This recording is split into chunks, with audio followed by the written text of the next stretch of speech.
بی تو مهتاب شبی باز از آن کوچه گذشتم، اما تن چشم شدم خیره به دنبال تو گشتم. شوق دیدار تو لبریز شد از جام وجودم، شدم آن عاشق دیوانه که بودم. در نهانخانه جانم گل یاد تو ترشید، باغ صد خاطر خندید، عطر صد خاطر پیچید. یادم آمد که شبی با هم از آن کوچه گذشتیم، پر گشودیم و در آن خلوت دلخواسته گشتیم. ساعتی بر لب آن جوی نشستیم، تو همه راز جهان ریخته در چشم سیاه، من اما محو تماشای نگاه. آسمان صاف و شب آرام، بخت خندان و زمان را.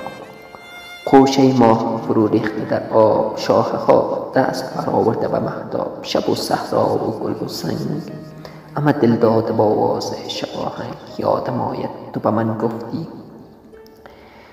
به من گفتی از این عشق عذر کن، لحظه چند بر این آب نظر کن. آبهای عشق گذران است، تو که امروز نگاهت و نگاهی دگران است. باش فردا که دلت با دگران است. تا فراموش کن چندی از این شهر سفر کن.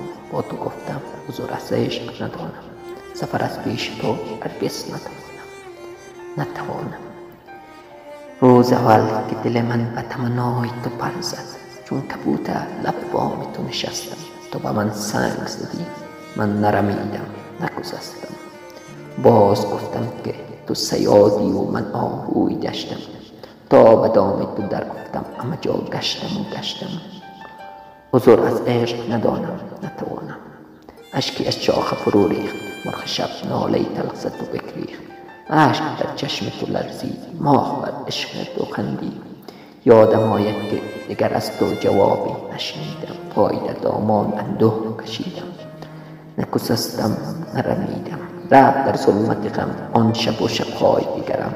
نگرفتی دیگر از عاشق آزرده خبرم، نکنی دیگر از آن کوچه گذرم. بی تو اما به چه عالی من از آن کوچه گذشتم.